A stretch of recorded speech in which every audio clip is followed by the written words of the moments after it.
Similarly, a strong hand-holding is happening between the industry and the DRDO. So this forum now we should come out that how best we should take it forward to meet the expectations and make our country a truly Atmanirbhar Bharat in defense, not only in indigenous development, indigenous requirement, and for the in-house requirements, but we should also see that how best we can export the systems also.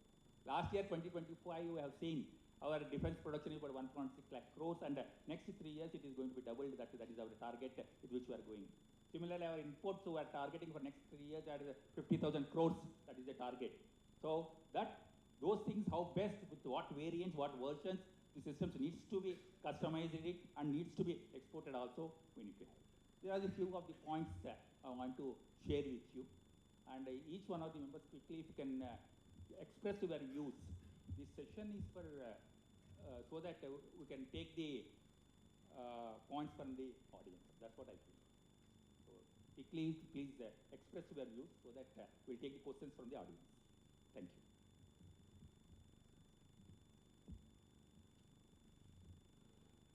So, Dr. Haraprasad, you very rightly said that the Indian defense ecosystem is growing. The industrial base has grown significantly over the years. There are a good mix of startups, MSMEs, and large players who form part of this ecosystem. A lot of us have had close association with DRDO, and the evolution of our industry in this segment has come through partnership with DRDO. Moving forward, what are the best ways?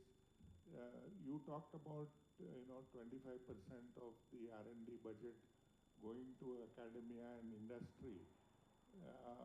We have not, I don't know, I have not really seen that happening on the ground. There is no visible mechanism of that. Today, the government is also, DST is talking about a large budget for deep tech research. So they have talked about 1 lakh crores which will be available for deep tech research, where again they are saying that they want to invest in deep tech research and they will fund you if that is at TRL level 4. So I think the environment is changing and we have to respond fast. We have to leverage the industrial R&D capability of the nation to speed up development activities. So probably the focus in DRDO should be for the lower TRL, TRL 3, 4 kind of work, and TRL 5, 6 onwards, the industrial R&D should take over into productionizing and how to industrialize products, how to take it to market faster. And I think that kind of system getting evolved, more money coming into industrial R&D, because from an industry perspective, we look at few things. One is the continuity of orders. The market has to enable us to survive and see a continuity of the business. Two, some way to put in risk capital, because defense R&D has a long gestation period, and any support on that would be very useful to the industry to deliver faster. So these are some of the things that we are looking at. If you ask me in terms of reforms, I would say the DCPP process, we face a lot of challenges because many people are seeing it as an opportunity to get a wildcard entry into some future business, and with that, a lot of serious players are getting knocked out on predatory pricing. So this is another challenge that is, we are facing in terms of achieving maturity. Like you rightly said, the defense requirements are itself getting disrupted. Asymmetric warfare is becoming more relevant. So we need far more innovators. We need people who understand the battle space and how it is evolving, and new ideas and innovations coming up in that area. To that extent, things like IDEX and have been pretty effective in bringing in those kind of innovations. But there it is required that these innovations are taken to market in a sustainable way, and that is where industry can play a role. So from a very unstructured environment where everybody is scrambling for everything, I think there is need for us to sit back, plan, and see how we together as industry, academia, the scientific laboratories can work together in a more synergized way to create the output that the nation is looking for.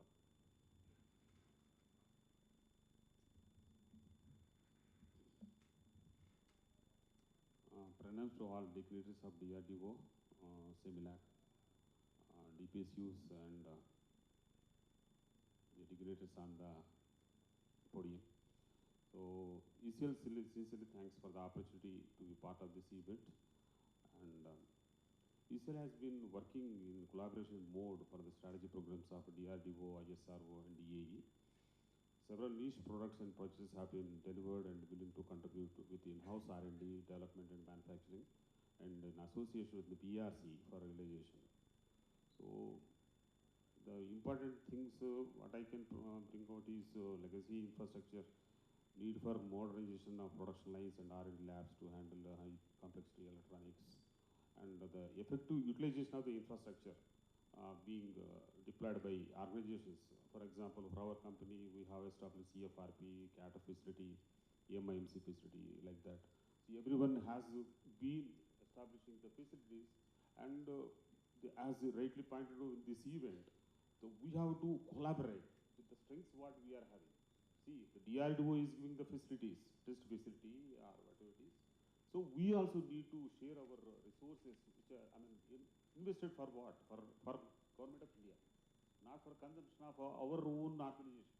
It is whatever 1 rupee spent by each of us is only for Government of India. So rightly pointed out by DGSR and all CMD, BEL and all. We need to collaborate in each and every activity. We need to bring out these points, which are all the investments made and how we better we can share the resources and contribute for the country. So then the technology refresh cycle also is going very fast because now for example, if you take once a paradigm, which is only parabolic antennas, as far as antennas I'm telling. Now SR series is coming to the picture. So it is slowly, the data rates are also going very high, especially in airborne systems and such kind of things. So we need to, as one of the point came out in these meetings, that whoever has done the job, we should be able to share ourselves with others in the industry. And because such big programs have to be collaboratively addressed. For example, we are addressing the program of Shakti with BEL and Rukmini. So many programs we have collaboratively working with BEL. Even today, we are in collaboration mode with BEL. So, and very important things, projects, niche projects we have carried out is C4I systems for DRDO. And we have supplied 72 numbers of APL units with the MOU from LRD and ADA, and the indigenization of our import substitute of APL antenna, MMR antenna, with the help of CEMILAC. Then 0.6 meter, 0.73 meter and 0.45 meter antennas for DL Dehradun, which are KE band airborne SATCOM terminals. And we have exclusively developed tri-band antenna operating in S-bar, X and K band for DSP DRDO, and presently the program is in progress. And the recent project we have executed is SWAT radar as one of the contributor for the program. So we are looking for the more programs and contribution for Government of India, and we are looking forward to all industry as either we are partner to you or you are partner to us. That is the way we are looking at it. So we are trying to work with everyone. I mean, we have no issues. We are inviting every MSMEs, and we are encouraging the CST and women also to participate. But as rightly said, BLCMD, it takes some time for MSMEs and CST and women categories, because maturity in the defense production is very, very less at this point of time. So definitely in another 2-3 years time, it is going to grow like anything. And because of the government of India initiates, I mean, as long as the semiconductors, conductor items are available, made and manufactured in India, then I'm sure that the country can address any kind of a challenge in the defense production. Thank you very much. Good afternoon, sir. Thank you once again for the opportunity given. I think these are the most exciting times for any Indian defense industry base, simply because of the fact that there have been so many things happening, so many learnings that are getting exposed, in the sense that we spoke since morning, there is no permanent friend or foe, which means the need for us to be self-sustained is the highest. Then we also saw that there is a genuine encouragement through policies and programs and funding mechanisms for Indian industries, which means the opportunity has to be now coupled with responsibility, so that we embrace these opportunities with very serious responsibilities in terms of how do we utilize them. And while I understand that when some changes happen, there will be a transition period, and this is the period where we are all talking about the prices being volatile, people are trying to do random experiments to get into all of that. I hope will soon settle down to a situation where we clearly would understand that being in a silo, trying to win over a short-term gain, all of them are not anymore sustainable. So there has to be an ecosystem of partnership, ecosystem of homogeneity, ecosystem of tire level of addressing an opportunity. All of that I think would sustain, soon they will come into place. But if we don't talk about it, if we don't understand the importance of it, we don't discuss about it, I think the transition period will extend for longer duration of time. So that's one observation I would like to point out. Secondly, we also have seen, and we always make noise about changes happen, we don't have time to make those changes, but then the contracts are unrealistic, all of those transactional noise what we make. But over and above that, there is a fact that in a development phase, change is the only constant. So how do we deal with it while understanding that change is constant and timeline is also an important? How do we put this pendulum at the right spot, which is a good mix of, while we accept change to a certain level, we also don't miss the timeline. I think this balanced approach in every aspect of challenge is something which is extremely important, and it is easier said than done. All what I'm trying to explain is, unless we try to talk about it, internalize it, ways and means of achieving this would never come. So it is time that the industries, the defense agencies, the research organizations, all of us have to first understand that there is a change, there is a transition. And in this phase of transition, nothing is sacrosanct. Everything has to be experimented. And in this phase, how do we quickly align and converge into a situation or a spot or an SOP, which is in the long term more sustainable? And towards this, we are not the only ones in India who are going through this change. We have seen some successful models elsewhere in the world, which we have seen many decades ago, few years ago, and they themselves are going through a different form of change. The world is going through a different form of change. If you look at it from Europe, if you look at it from Russia, if you look at it from US, China, I think they are going through a different. But what we are going through, which is great change, opening up of the economy, making sure that the Make in India, Atmanirbharata, all are not only spoken, but also I think pushed for practice. This is the situation I think we need to make the best use of, and thinking calmly, contributing, thinking in terms of a collaborative approach, making sure that everyone has a place and place for everyone. I think these are the ideas in which, at a high level, we need to move. That's what I would like to say. Thank you. Good afternoon to all. I'm Vinod from TASL. And I mainly want to point out on the fact that a true reflection of how good we are as a defense industrial ecosystem uh, is, you know, when we benchmark ourselves with what's happening globally. A few pointers that since we deal in weapon systems, armored, more closer to that. So a couple of examples. So in 2022 August, Poland places an order of 180 main battle tanks on Korea in August 2022.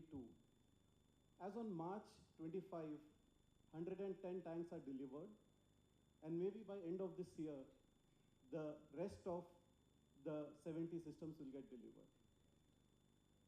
With that, it shows the pace at which the world is moving, or the defense industry globally is moving. Not just Korea, when you look at examples of Turkey, we're talking about supplying around 100 systems a year. That's the kind of pace, and we're talking about a very complex system like a main battle tank.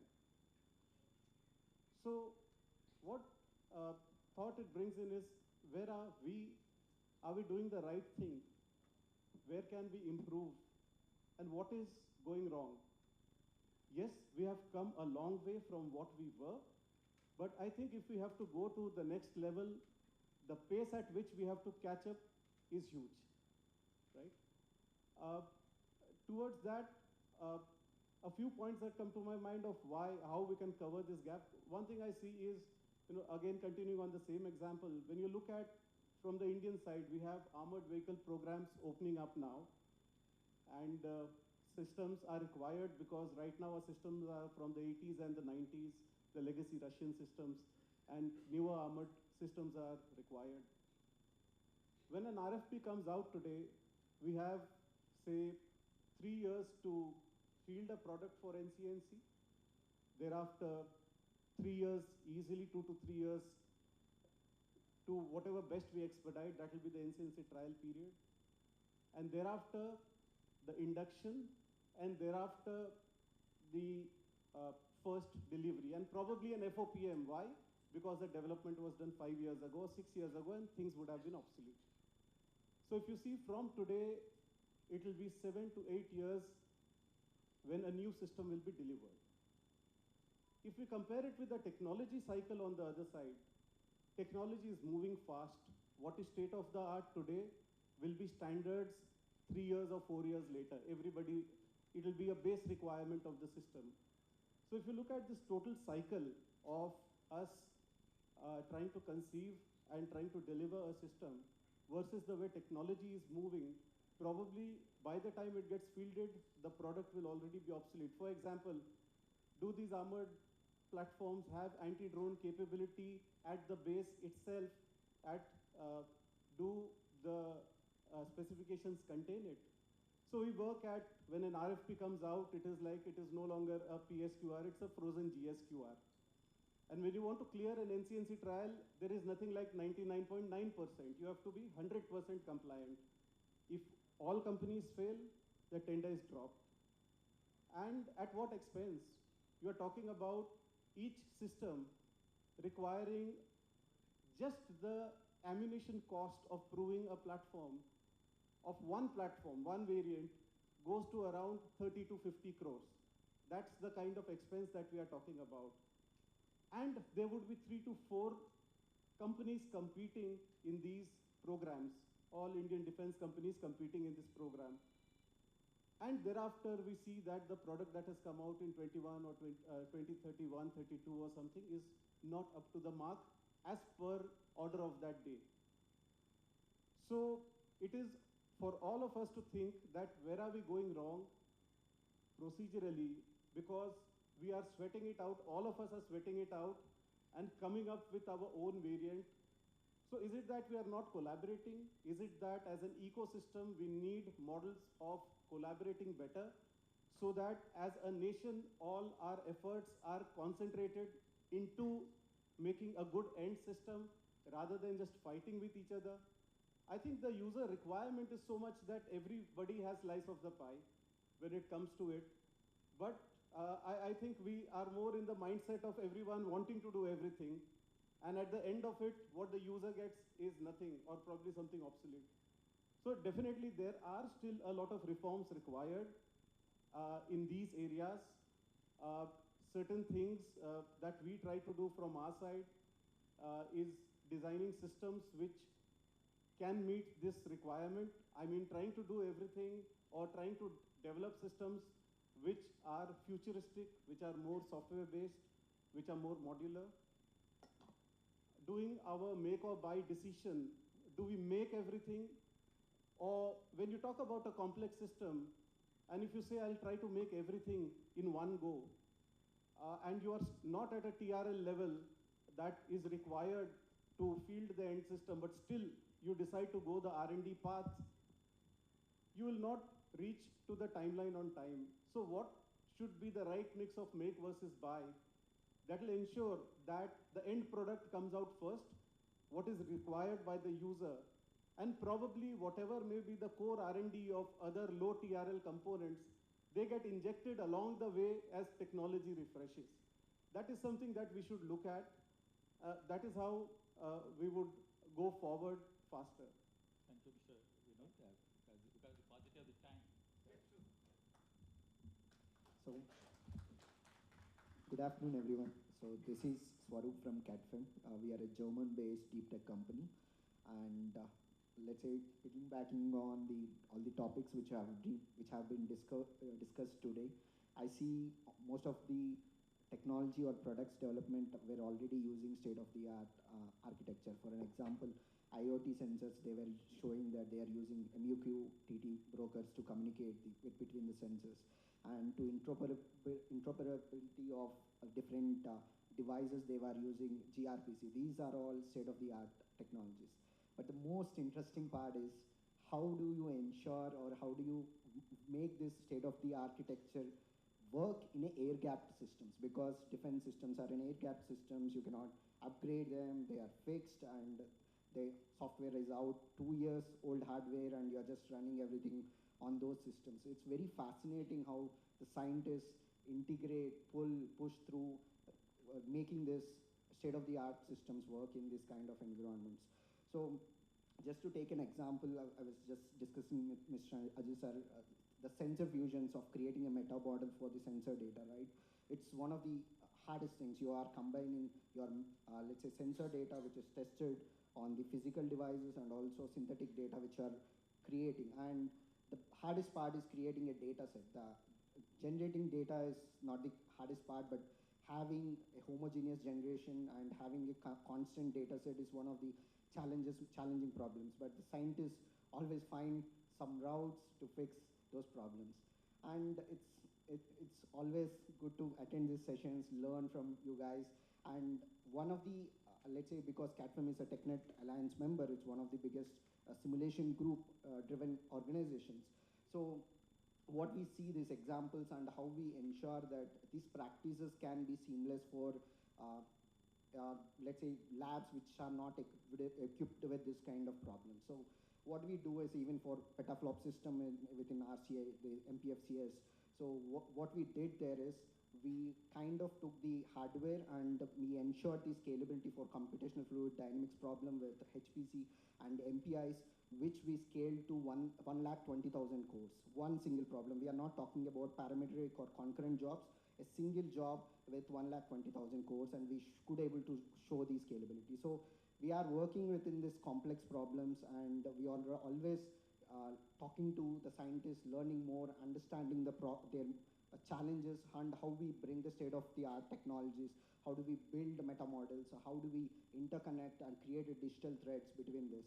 And one of the challenges I would see, previously it is a challenge, I would say it's no longer looks like a challenge, because previously systems or labs are within silos, but I don't think that is the case, because labs are getting interconnected and they are interconnected with optic cables. So the step is already in the right direction. It's now how do we ensure the data transparency, because previously it is all in silos. There is no worrying about data protection or role-based access, or let's say data masking. These concepts are not a worry, because you're not exchanging your data. But now when the systems are interconnected, you have to think about how you are encrypting the data and how you are tracing the data, and is the right role, has the right access to this data, and are you masking the right data? You are only sharing the input parameters, but you're not sharing everything, let's say algorithms and everything. So it's a very fascinating thing. We are in, I think we are in the right time in India, at least we are, all the labs are in the right direction, and I would end my discussion here, and thanks for this opportunity. Thank you. Hello, I'm Kishore Dutt from Zen Technologies. I'm probably one of those companies who have gone through the journey from very small to probably now they call me large also. So I have undergone these things, and I absolutely resonate with whatever Mr. Ramchandani and the gentleman from TASL has said. 7 to 8 years for an RFP to take actual production order. Okay, and private companies have got a different makeup. It is not like a public sector unit or a DRDO and all. If we make loss, we are out of the market. Whereas for other PSUs, they're comfortable, they'll be there. So for a startup company, if you see, they have to get orders, otherwise they perish. I understand, I was just reading the statistics. 2% of the startup companies make it up to 10 years. So we were a little lucky for whatever the thing is there. So there are certain things which large companies can do, and they can be very well identified by the users. In spite of that, they would call so many tenders, they make them fight, and they cut their profits so that they cannot spend on the R&D and all. Give them the opportunity to the large companies, what they can do. They will do fantastic things, and this is the current ecosystem in all the European countries and US. So if Lockheed Martin gets a big chunk of project, they also tell that 60% of that thing should go to medium and small. Similarly, we can do the same thing either to Tatas or L&Ts and all. They can take the whole thing and they can give it to other people. The problem with private companies in particular is we are ready to take the risk. We are ready to invest the resources and money. But it is the uncertainty of the policies and changes which suddenly happen which kill us. So with this, I said we should all look forward how to change this particular ecosystem so that it is beneficial for everyone. Thank you very much.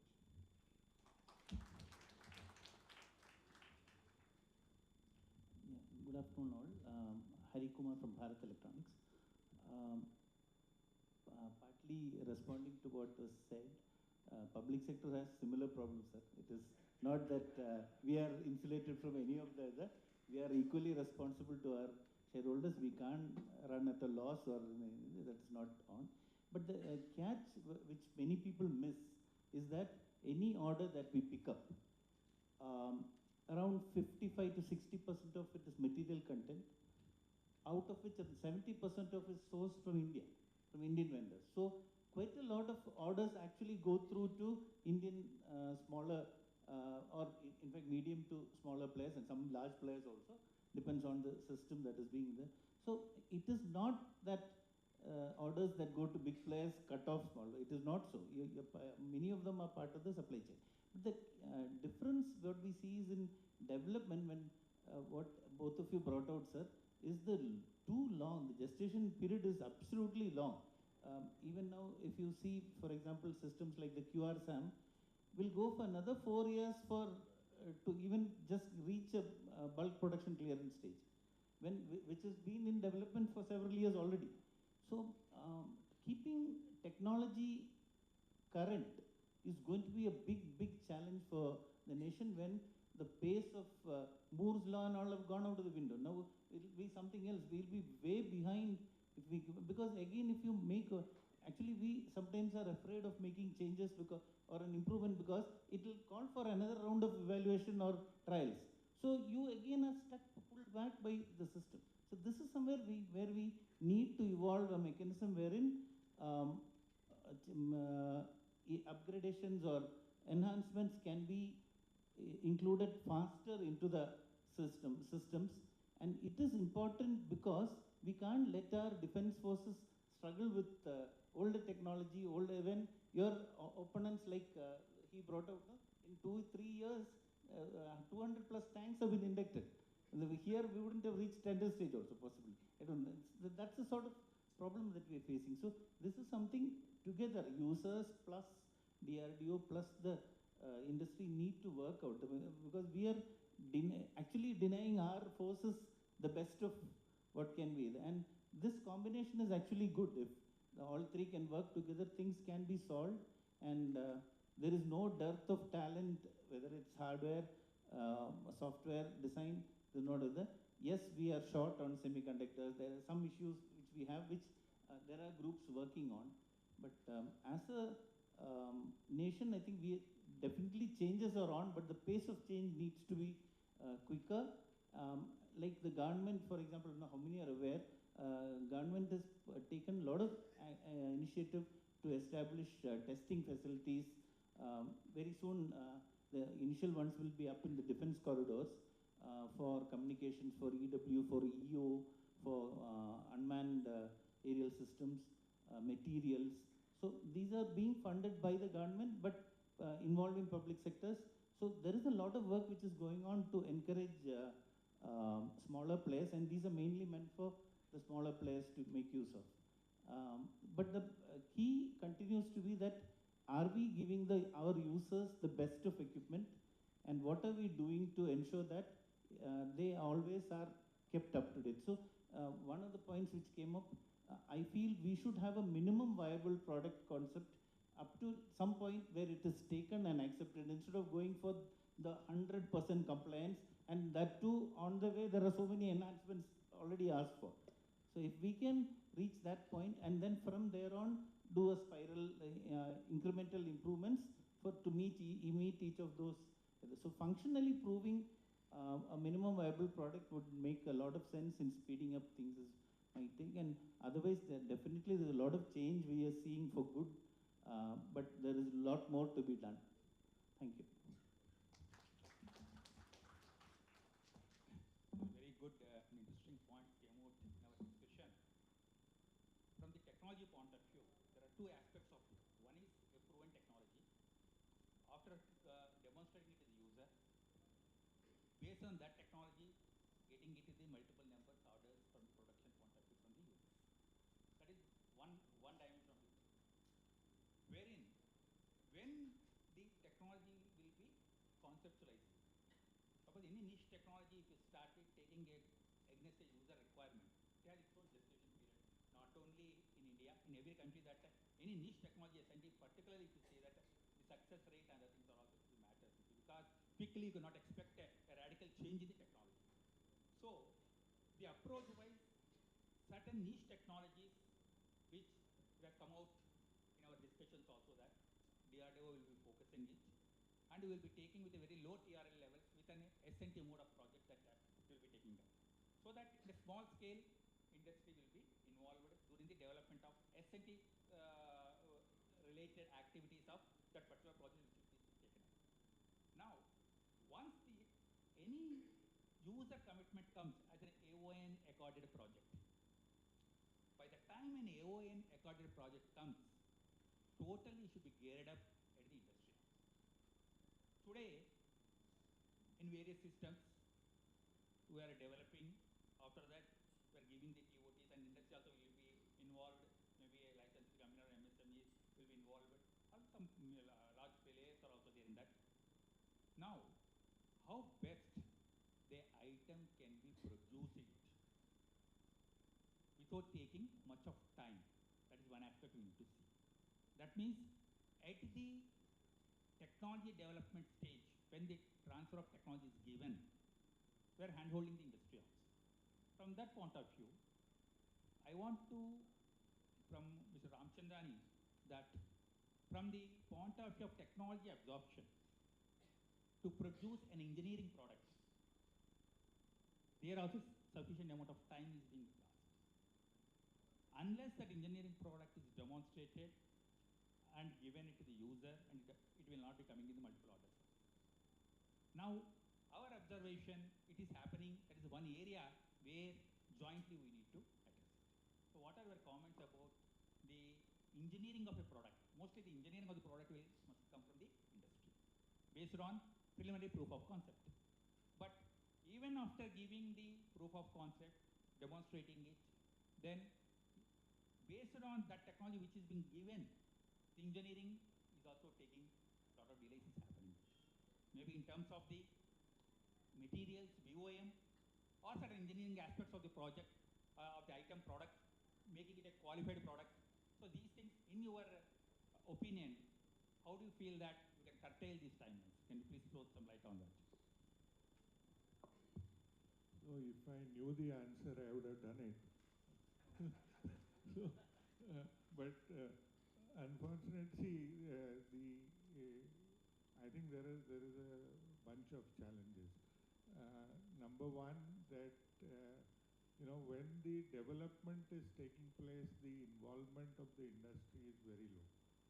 And although we've thought of DCPP as a kind of model where, the development and the industrialization happens in tandem, but in reality, today, most of the DCPP programs, we are saying that development is over, it is, trial phase, TOT phase, and then handing over to the industry.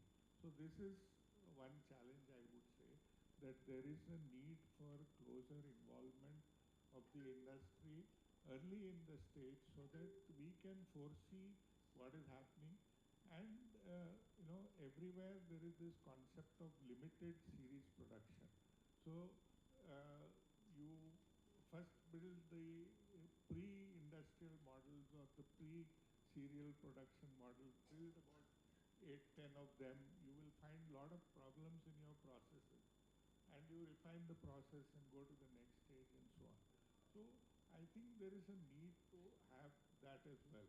Oftentimes, we are lumped with TOT, then we feel that, okay, there are deficiencies in the TOT because we don't even have a strong practice of TOT.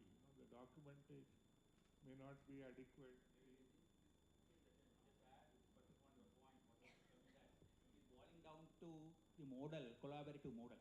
What I could see that even from the point of view, one is point of view TOT, then to what extent TOT is absorbed. Sometime one of our panelists, they were mentioning about, I think so, they were mentioning about the model, collaborative model. Now in the collaborative model, right from the conceptualization of this particular technology, which is launched at an SNT project which is taken up, that time there won't be any quantity requirement because it's a niche technology. Because the success rate of niche technology depends on how best that it is being done within those timelines and the maturity level, based on what TR level we can take it at. Unless to concentrate based on that product, matured product, if we take the AON, again, the same problem will be there. In your opinion, what type of collaborative model, which you are mentioning that, you feel that that will be better suited for our, this Indian, indigenous development of the systems? What do you feel that? Can you please throw some light on that?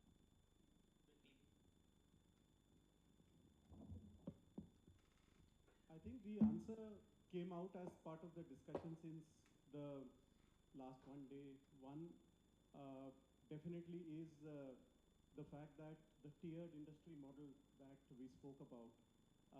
And that way you have the primes, you have the tier 1 and the tier 2, and each one can feed into the other. And that is how improve the value chain. That is one way of collaborating. And again, collaboration amongst peers also is something that we need to look at. I think we have been collaborating quite a bit with our peers in some of the areas, whether public or private. And there we see faster success. There we see because each of them has their role to play and they're playing it well. And the strength of each of them, each of theirs comes together. So that is how we have seen the deployment of systems happening faster. So this is one area where I see. And to your point of this technology maturity, definitely like when we look at, say, in electro-optic detector technology, okay, when we talk about detectors being produced or launched today by the OEM, it is around a 7-year cycle for the research to start in the academia, thereafter to go into the basic design proving. Thereafter, a big part is spent in the industrialization of that, and thereafter the product comes out. And this is a sustaining cycle. So when we talk about the R&D to productionization, unless this entire cycle is being done and done repeatedly, because we celebrate our success with one product that comes out of an R&D lab, and we say that we have done everything. But this cycle continues. That is how those companies from small labs have become industries, and now those industries are funding the academia and the labs. And this continues for decades together. Okay, Mr. Vinod.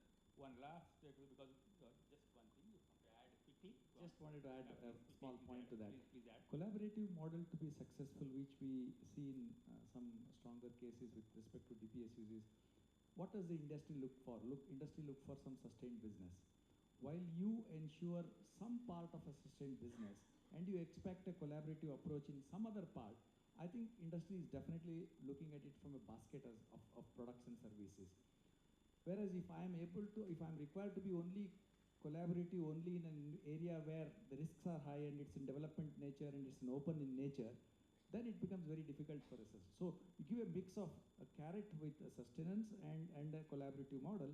I think that's the success factor is what I feel. Thank you. Really, I appreciate that particular point, what you have mentioned it. We'll take up to one last question because it's already we are time up to 45 is there. This is to Bharat Electronics. Tell that. What do you expect? Because most of our systems which they go for as a DCPP route, most of the systems that you are the lead system integrator, what do you expect that you are mentioning in your discussions and difficulties that you are facing at your end also from the industries where the supply chain is to be maintained? What do you feel that how it needs to be, you expect, how can we improve that supply chain retention and also the timelines in making the subsystem available to you so that which enables you to configure and deliver systems with time. Can you please throw some light on that last point just for quickly for 2 minutes so that we can conclude this session because of 2:45 time. Yes, sir. It's actually very good that DRDO develops the supply chain because it gives us the assurance that there is a source which we can rely on. But what happens practically is when the quantities go up and the timelines are, because the orders are given under emergency route or with very tight timelines, that is when a single supplier when it's identified, that becomes a bottleneck because everything else supplied also, the system can't go without every single part in place. So this is where it would be beneficial for both the nation and all the industry, where if as part of at least 2 suppliers are created for most of the if some odd ones, okay, but what we face is many a time that is one issue with the other, and sometimes a monopoly becomes a problem in terms of pricing also. That is another issue because absolutely, I mean, we are at the mercy and we would have been squeezed very badly during the negotiation of the price already. So otherwise, it's actually a very good initiative to build up a supply chain because they start getting orders, assured orders. Thank you, sir. Thank you. Very so many interesting points have come out of this roundtable discussion today in this industry synergy meet 2025 organized by DGCS. In fact, each and every point what is coming out as an outcome of this roundtable thing, sir, it needs a lot of deliberations and brainstorming also, so that in detailed way we can come out with an action plan. Because it is not that the delays or the points, everybody now we are telling that from the perspective of what difficulties have been placed by an individual, but as a whole of nation approach to realize the system. That is the biggest problem for all of us. Now, suppose if you take a small example, just to take out from what Director Bill mentioned, developing for each product subsystem 2 industry partners. Now, that has again time, because at the time of the development of the project, if it has been taken, the effort has to be put in with 2 industry chains. So that has a time implication also will be there for the designer and the developer also. That is one aspect of it. But another point which I appreciate that he has told from the point of view of having the LON, L1 point of view to avoid the monopoly. So these type of points, there are several things are there, but I'm very happy that very actively and very focused manner, I appreciate that all the panelists here present, very focused manner you have given out in a nutshell that what the difficulties that today we are facing it, and to work out a workable roadmap toward this particular point. Further, we'll take away, and I'm sure that under the leadership of our DGECS and the team, and also we'll go to our Secretary, DDR&D Chairman, and the summary along with our the expert team is here present. With that, we will be in a position to discuss and chalk out a plan. Accordingly, we will have some brainstorming session also, so that a workable solution which we have to work out. At the end of the day, each one of you has to play the definite expected role from. And thank you very much once again for your active participation. And I appreciate actively all the members are present and they're listening to this roundtable discussion. I'm sure that the questions will be shooting in the next session of open forum. There, all the certain questions will be taking out. But I understand this particular roundtable thing, we are taking the views expressed by the panelists here, and definitely some of these points will be translated to a questions to the next open house. And once again, I thank DGHS and their team for an excellent way for conducting this synergy meeting. Thank you very much for all the panelists.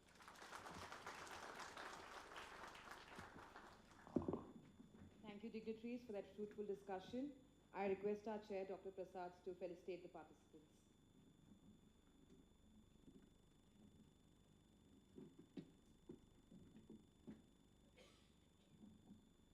I request DGHS also to join. And the DGP.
Please.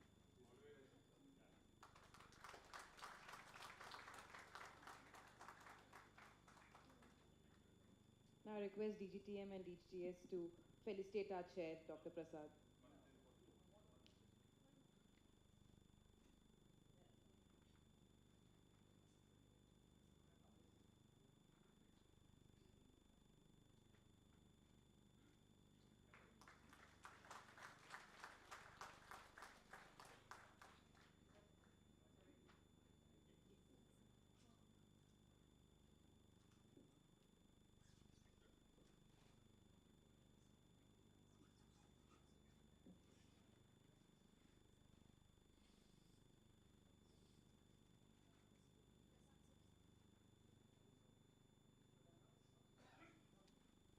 I request our DGs to felicitate Dr. Prasad, our chair, for the session.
Now there is an open session which is chaired by DG ECS, DG TM and DG NSNM. Meanwhile, I'll request all the DRDO participants to kindly, go out of the venue and relax.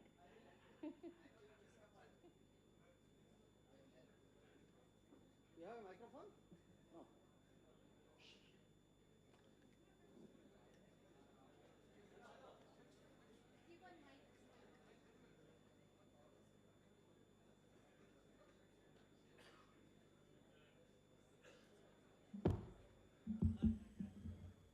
So good afternoon friends. क्या है hall में जोश नहीं है? Good afternoon friends. मजा नहीं आया? जोश है? Now it's more. खाना ज़्यादा हो गया, आवाज़ नहीं आ रहा है. So this is the most exciting session. That is why Tejaswini was feeling uncomfortable. I am holding microphone so that she helps me in doing something else. This session is the final session. Of course, the culmination is valedictory. But before that, it was an idea for all of us. I don't know who has understood what, who is leaving, who is staying now. I am confused. Let me make a very simple statement. Request all the industries to be in this hall. Request all the industries to be in this hall. The reason being, this is the open house for industries only. All industries, that's why I said there is some confusion, sorry. I hope I will have some industries. Because most of the industries, either they are outside or yesterday's house full, they have cleared. And I request all the industries who are on the rear bench, please come to the front. Only the industries in this room.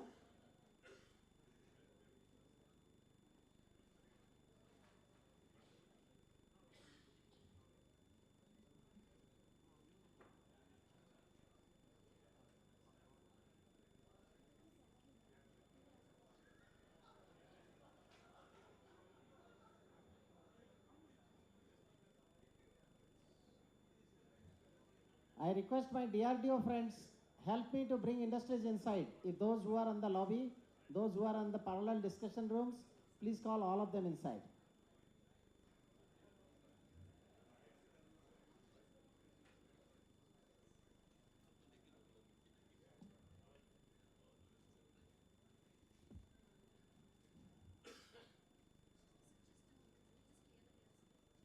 You do. Chandrakant, why are you confused? See, there is something called a problem of plenty, you know that? There is called a problem of scarcity, there is a problem of plenty. Now he was sufferer of problem of plenty. More chairs, where to sit?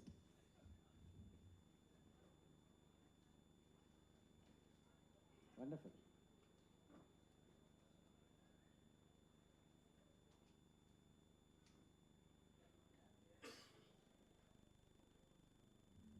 Of course, those who are going out, you have to come back. For the valedictory, you have to come back. Please, the last man who listened, convey it back.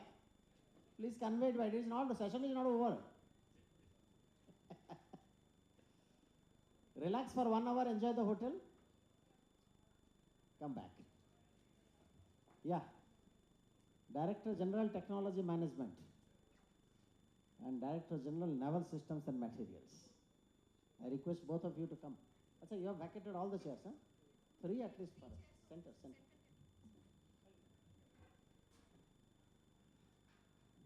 All along, all the industries are praising the program. Now they don't know my strategy. Now I'm going to lock the room.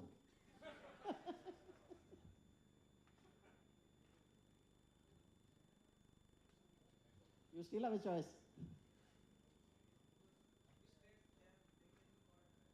Industries all to be called. Only other than those meetings. There are some special meetings that will not disturb. No issue. Those industries participated yesterday also.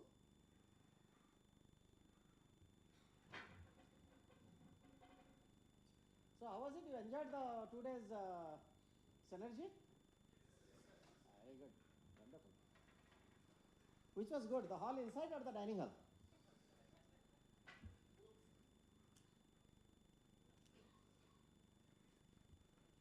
Both, huh? This is a very easy answer. who you think is getting a better attention in DRDO, the DPSUs or private sectors, MSMEs or startups? Private sector. Wonderful. Who said that? Oh, lovely. Kupuswamy. Next CNC, no negotiation.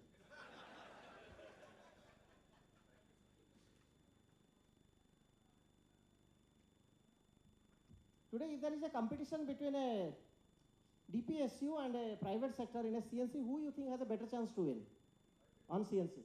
Private. Reason? Then you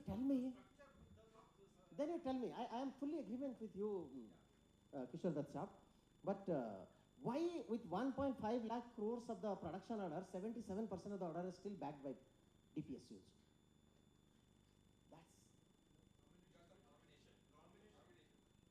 Any DPSU here? I need a DPSU. Achha, I send them for the different meeting. Okay, I think I need one person. Everybody has left, I say.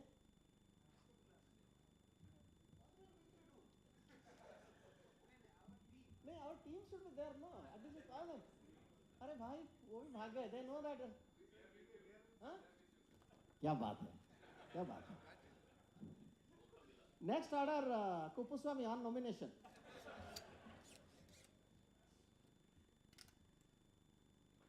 Tejaswini, please send Kannadasan inside. Ah, you are here. Why you are invisible? Eat more. Huh? Wonderful.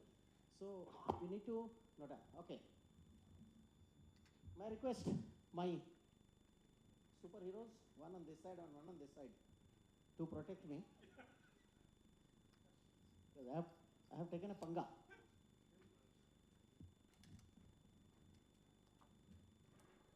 Yeah. Okay, fun apart, I was just trying to engage you guys and make you a little relaxed so that we come back to a serious session. It's supposed to be the penultimate session. Ultimate one is anyway valedictory. We'll discuss all the good things at the valedictory because so much of compliments all of you have given me in last 2 days. The purpose of Kannadasan, those papers from Ashutosh. हाँ जी, रवि अग्रवाल जी, क्यों confused है आप? Chair भी बहुत है, बैठ जाइए जहाँ आपका मन करे. You can come here and sit also. I will prefer to go and sit there. My job will be easier.